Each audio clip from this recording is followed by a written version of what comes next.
جبریل لے کر آتے ہیں اور ان آیات کے اندر کیا ہے؟ اے محبوب ان آیات کو تلاوت کرو، ان آیات کے اندر میری پیاری مریم کا ذکر ہے، ان آیات کے اندر میرے پیارے اصحاب کہف کا ذکر ہے، ان آیات کے اندر عاصم بن برقیہ کا ذکر ہے۔ اور پھر میرے آقا نے وہ قرآن کی آیات اپنے صحاب کو سکھائیں، میرے آقا کے اصحاب نے وہ قرآن کی آیات پڑھ پڑھ کے تکرار کر کر کے اتنی پکی کر لیں کہ اب چلتے پھرتے اٹھتے بیٹھتے میرے آقا کے اصحاب وہ تلاوت کر رہے ہیں۔ اے سنیو جانتے ہو، اب یاد کیجئے ذرا اس تصور کو اور یاد کیجئے ذرا ان کیفیات کو کہ جب اس کائنات کے اندر سرکار علی وقار مدینے کے تاجدار ہمارے آقا جان کائنات بنفس نفیس موجود تھے، ہمارے آقا علیہ السلام پر قرآن کی آیات اترتی،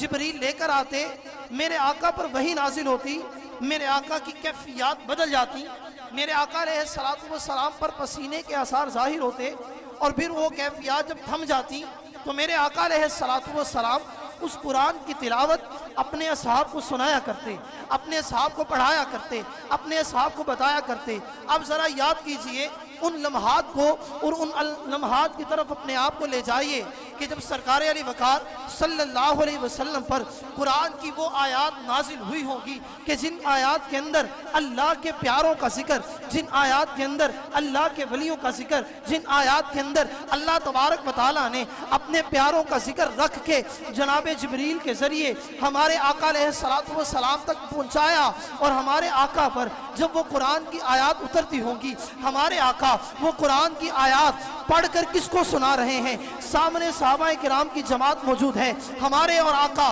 صلی اللہ علیہ وسلم وہ قرآن کی آیات کی تلاوت کر رہے ہیں۔ اب ذرا ان آیات کے اوپر غور کیجئے، میرے آقا نے سورہ آل عمران کی تلاوت کی ہوگی، میرے آقا نے سورہ مریم کی تلاوت کی ہوگی اور کہا ہوگا وَذْكُرْ فِي الْكِتَابِ مریم، میرے آقا علیہ السلام نے سورہ یونس کی آیات کی تلاوت کی ہوگی، میرے آقا اپنے اصحاب کے سامنے قرآن کی وہ آیات تلاوت فرما رہے ہیں کہ جن آیات کے اندر اللہ کے پیاروں کا ذکر، جن آیات کے اندر اللہ کے ولیوں کا ذکر، جن آیات کے اندر اللہ کے محبوبوں کا ذکر، جن آیات کے اندر اللہ کے نیک بندوں کا ذکر، میرے آقا علیہ السلام نے وہ آیات پڑھ کر اپنے اصحاب کو سنائی۔ جناب والا کسی ایک صحابی نے بھی آگے سے کوشچن ریز نہیں کیا، یا رسول اللہ صلی اللہ علیہ وسلم توریت میں ان ولیوں کا ذکر دکھائیں، آقا زبور میں ان ولیوں کا ذکر دکھائیں، آقا انجیل میں ان ولیوں کا ذکر دکھائیں۔ نا نا نا نا نا نا، کسی ایک صحابی کا ایک بھی قول موجود نہیں ہے۔ میرے آقا اپنے پیاروں کا ذکر قرآن میں کرتے رہے، میرے آقا ان پیاروں کی شانیں قرآن میں پڑھ پڑھ کر سناتے رہے۔ پھر یاد کریں نہ ذرا ان لمحات کو جب میرے آقا ان ولیوں کی عظمتوں والی آیات اپنے اصحاب کو سکھاتے ہوں گے۔ پھر یاد کیجئے ان صحابہ کا طرز عمل کیا تھا؟ صحابہ کا طرز عمل یہ تھا کہ صحابہ میرے آقا سے قرآن سیکھتے، قرآن سیکھنے کے بعد اس کو یاد کیا کرتے، ان یاد کرنے کے بعد پھر بار بار ان آیات کی تکرار کیا کرتے، بار بار ان آیات کو تلاوت کیا کرتے، بار بار ان آیات کو پڑھا کرتے۔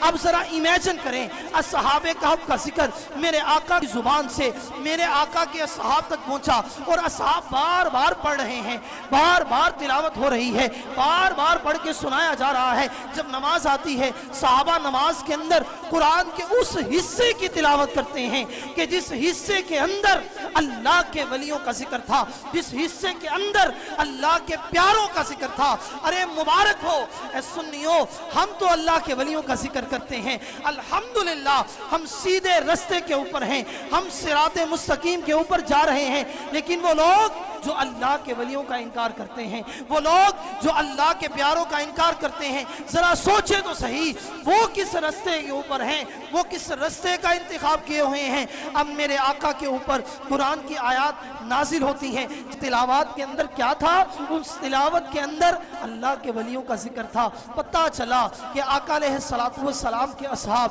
اللہ کے ولیوں کا ذکر تکرار کے ساتھ بار بار یہ ذکر کر رہے ہیں، اور لوگوں کو بتا رہے ہیں کہ لوگوں رہتی دنیا تک جب تک قرآن باقی رہے گا ان اللہ کے ولیوں کا ذکر ہوتا